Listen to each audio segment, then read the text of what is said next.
Prologue. The first thing that people have ever noticed about me was my hair.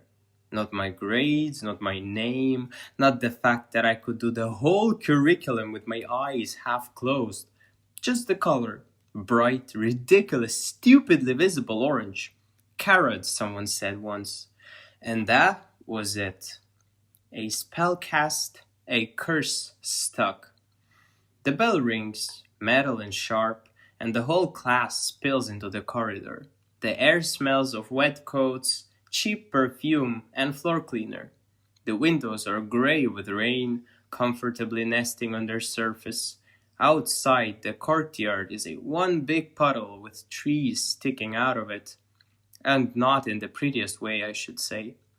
I walk with my shoulders a little forward, backpack put high, hair tied back tight. There is a hood on my jacket, but if I pull it up in the school, they will of course complain that it is against the rules, so the hood stays down and my hair stays visible. Yo, Ginger, somebody calls behind me. Different voice, same word. I keep going, because I know the trick.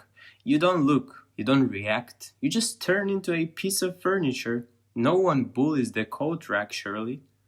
Footsteps speed up. A hand catches my backpack strap and tugs it. I stumble back into them, almost falling. Laughter bursts open around me like a popped balloon.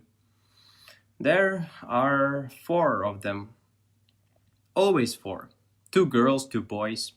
Regular, average, forgettable faces. If you asked me later to describe them in detail, I probably couldn't. Just loud, confident, the kind of kids who know the teachers by their first name and never forget to smile. Don't you hear, Ginger? The taller girl leans in, being fake cute. We are talking to you. It's Alexandra, I say quietly.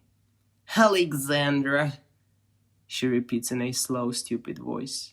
No, I don't think so. Guys, does that look like an Alexandra to you?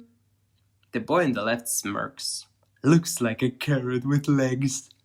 Laughter goes again. It starts sticking to my skin. I can still walk away, I know it. If I twist, if I duck under the grip of my backpack, I can disappear into the crowd.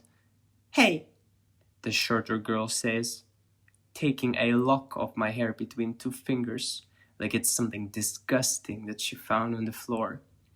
Why don't you dye it, or cut it, or I don't know, shave it? She gives it a little tug, not too hard. I like it this way, I answer. The voice that comes out is thin, but at least it exists. Of course you do, the tall one says.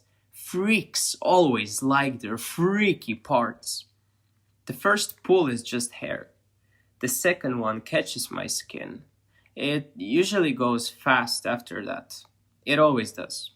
Someone laughs in my ear. Someone else pushes my shoulder into the wall so I cannot move. Fingers grab at my ponytail, pulling it down.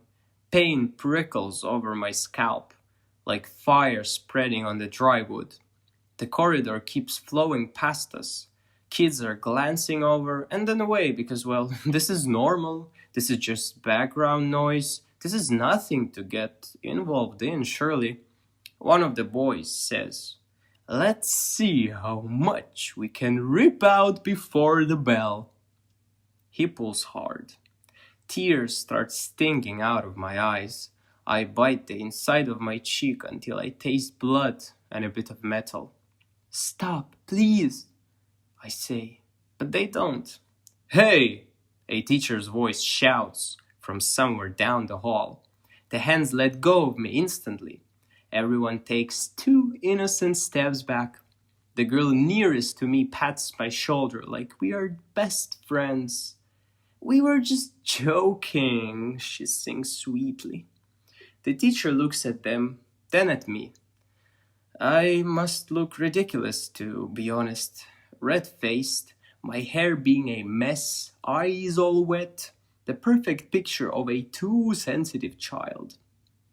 Alexandra, if there is a problem, you tell me and not just start a scene in the hallway, he says.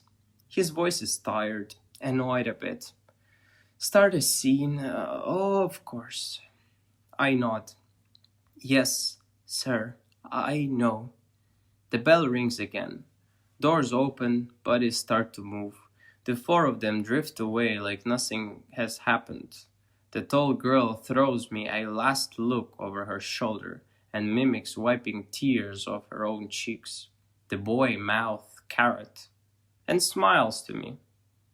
By the time I reach the bathroom, I can't feel my face properly. It is empty, at least, with no emotions on it. Cold tiles, flickering light, a mirror with a crack in the corner, occurrence of which I would rather not remember. I stand in front of the mirror and pull the elastic out of my hair.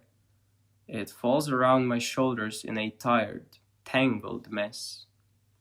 A few strands come away with the band, tiny roots still being attached. My scalp throbs where they have pulled the hardest. I should cry probably, because that's what normal people do, right? Cry, call their parents, post something grand online. But nothing comes out, just a dry, tight place under my ribs that speaks of emptiness. I give a stare at the girl in the mirror. Pale face, freckles, big eyes, ridiculous orange cloud above her head. I like it this way, I hear myself say again in a flashback. And now I realize how it sounds. Weak, stupid, like desperately begging the world to be kind to you. In the next stall, someone has left a pair of scissors, the cheap school kind with blue plastic handles. Probably forgotten after some let's do crafts lesson. My hand moves before I start to really think about it. The scissors feel light, not like a weapon at all. Metal and plastic, like something that just cuts things. I grab a fistful of hair right at the front, pull it out tight. The roots start to scream. For a second, the pressure in my chest spikes. Fear, maybe, or a last instinct to stop. Then the blades go through with a dull, crunchy sound. A thick strand falls into the sink. The mirror shows a weird, jagged gap above my forehead. It looks awful, uneven, wrong, good. I cut another chunk, then another. No careful measuring, no real precision. Just keep going until the girl in the mirror looks like she has lost a fight with a lawnmower. When I'm done, short, uneven spikes stick out in all directions. My ears show, my neck feels naked. There's hair everywhere, in the sink, on the floor, clinging to my clothes. I look ugly, probably. Strange, but not the pretty ginger anymore, not cute. Something else, something sharp. Try bullying that, I whisper to the empty room. The fluorescent light hums. The pipes clank somewhere deep in the wall. Water drips. For a moment I think I see my eyes flash darker in the cracked mirror. A trick of the bad light or a glitch. I grin at my own reflection. It is not a friendly grin. Carrot, I think. Fine. You want a carrot? I will grow into something poisonous. I rinse the hair down the sink, shake the worst of it off my clothes, and walk back into the corridor. Next time they pull, there will be less to grab.